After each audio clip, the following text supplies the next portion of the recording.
Hello everybody, welcome back to Shatter Our Souls with Novaria. Now, last time we handled the first half of Vic's Blacklist 13 challenges, which included all of the sprint races and the milestone challenges. Today is going to be a much more focused video, aiming to beat the 2 lap knockout challenges and challenge the boss himself. Which, honestly, I think will be perfectly doable within the time frame I have in mind. Now,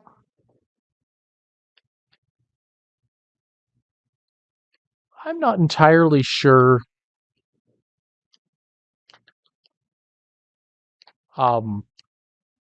what individuals like about these videos. I know I've had some people mention that they like hearing a little bit about the history of stuff like speedruns and such, but it has been a while since I have received any form of feedback. I'm hoping that I can get some feedback in the near future here, because it would be great to hear from the community as to how to improve these videos and how to make them more entertaining for you. After all, I'm playing a game. I'm as entertained as I am going to get doing this, and enjoying just a little bit of relaxed time in the late hours of the evening.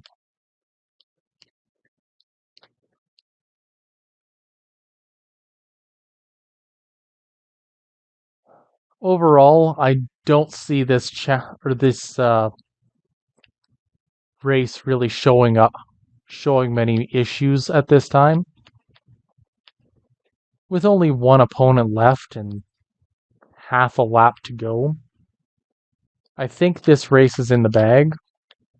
But I've been wrong before, so yeah. I had to open my fat mouth.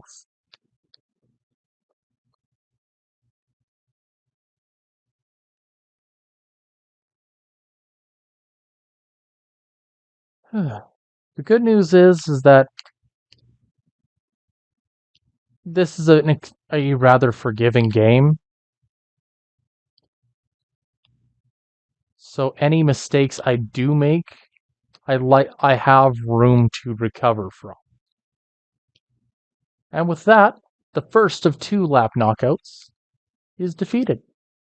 The second, larger and most likely harder lap knockout is this one, which takes us through a journey across the college area of the Rosewood zone, which on its own isn't the end of the world, but it is notable.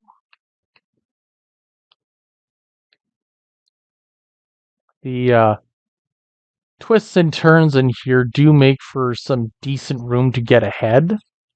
Unfortunately, with relatively low acceleration on this beast, the twists and turns aren't the best thing for me.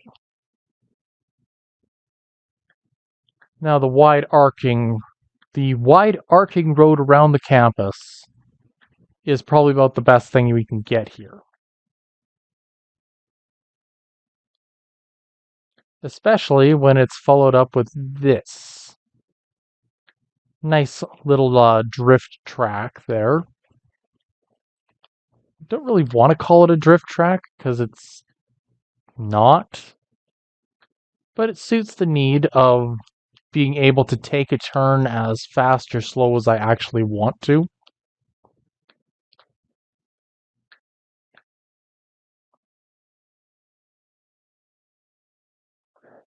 Yeah. So, anyways,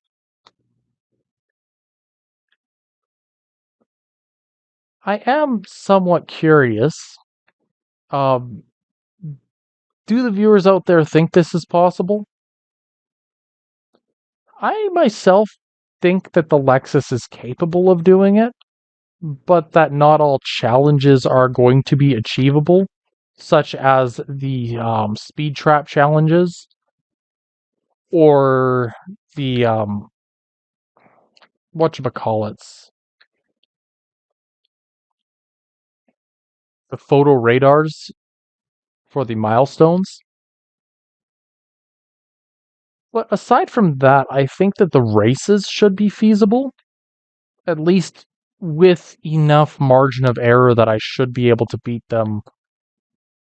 beat enough of them to be able to complete the challenge.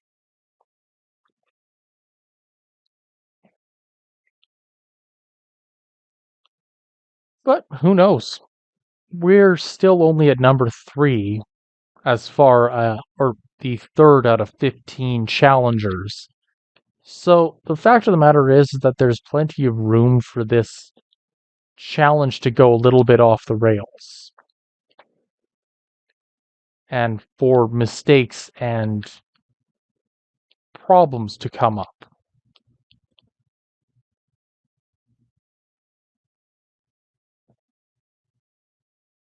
But you will be happy to know that I have decided that I am going to go ahead and attempt Need for Speed Carbon.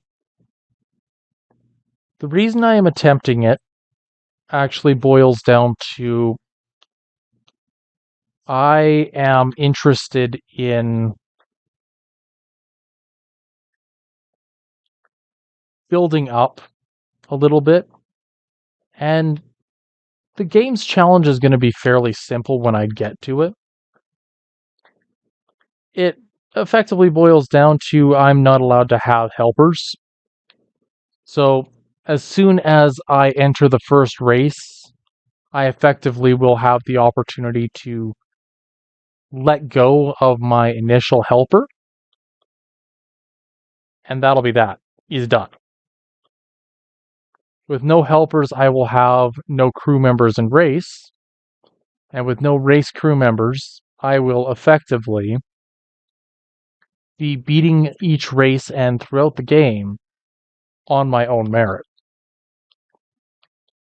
For an added bonus, I will also be beating the game 3 separate times, one for each vehicle potentially, one for each vehicle type.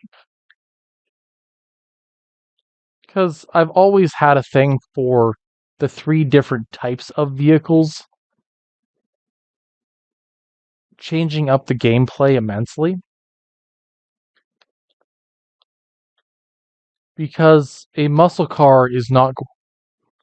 The 3 cars focus in on such different aspects of a race that each race, while they might look the same on the surface, are handled dramatically differently.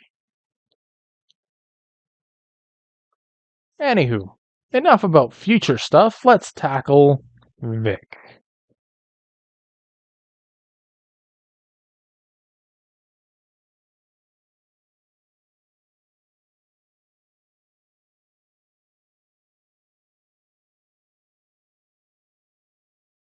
This is one of the more ridiculous opening videos, but I mean, he is showing off.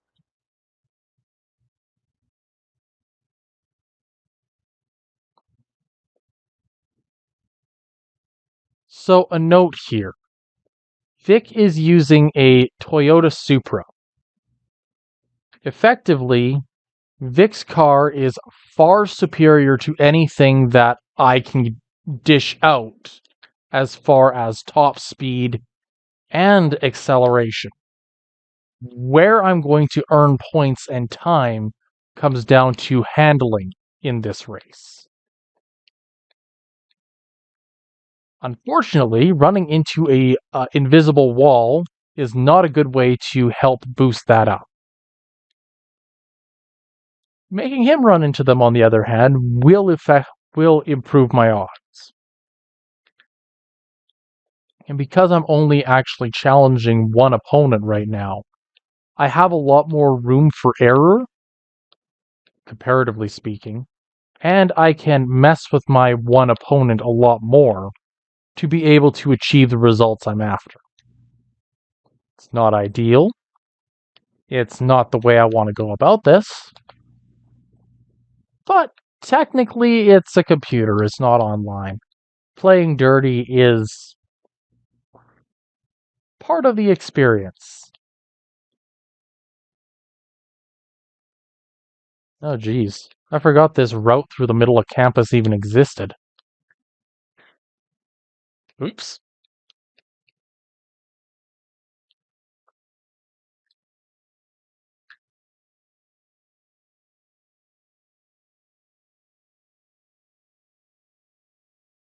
Does anybody know what I actually hit there? Because I didn't see it.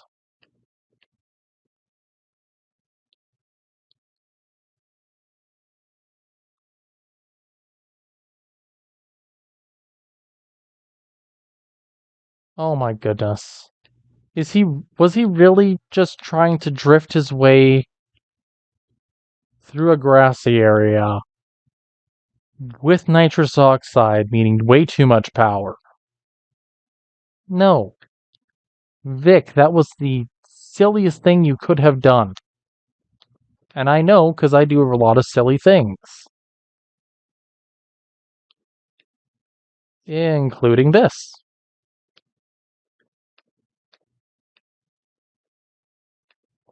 Yeah, that wasn't worth it.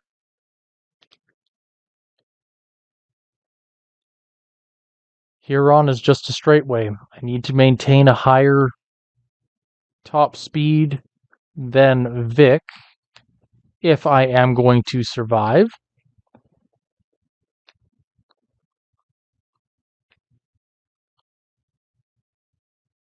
And first race is done. That was ridiculous and dangerous. Especially That was ridiculous and dangerous, especially when the car went way out of control there. Luckily, this race seems to have a little bit more curve to it, which theoretically will give me an edge. Especially if Vic wants to give me a pit maneuver in the right direction. And a bump draft. Such a friendly guy. I am not so friendly. Oh well.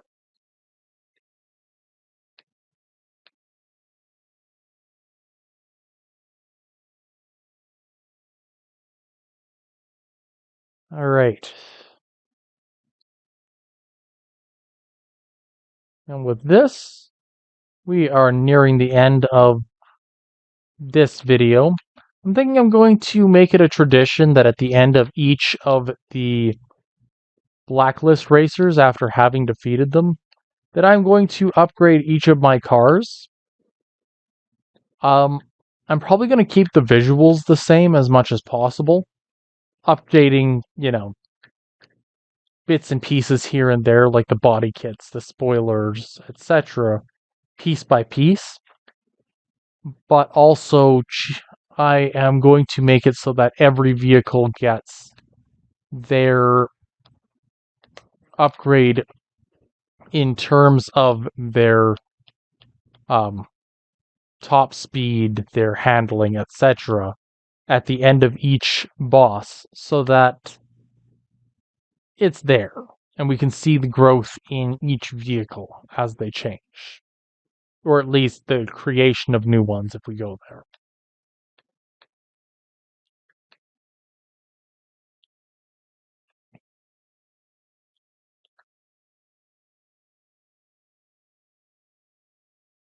What do I keep hitting in this area?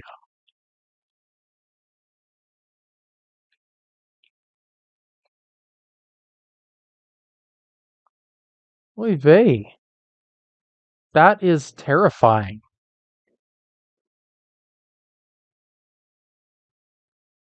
And with that, Vic has been defeated.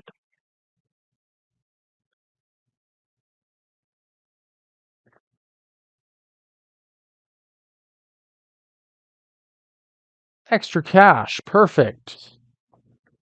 And a pink slip. Next rival, Izzy. Or Isabella Diaz. Diaz?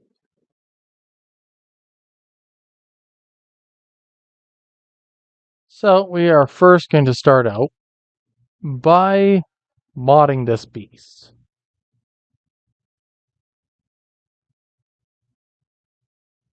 I'm a pretty simple guy. Simple pleasure.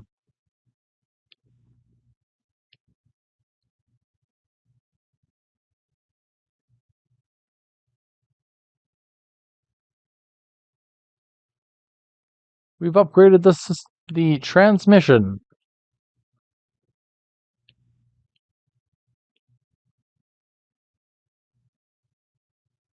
Huh.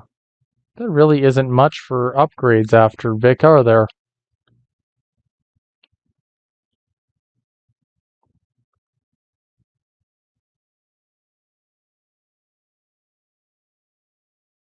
So we sold the Supra for 20 grand, which ironically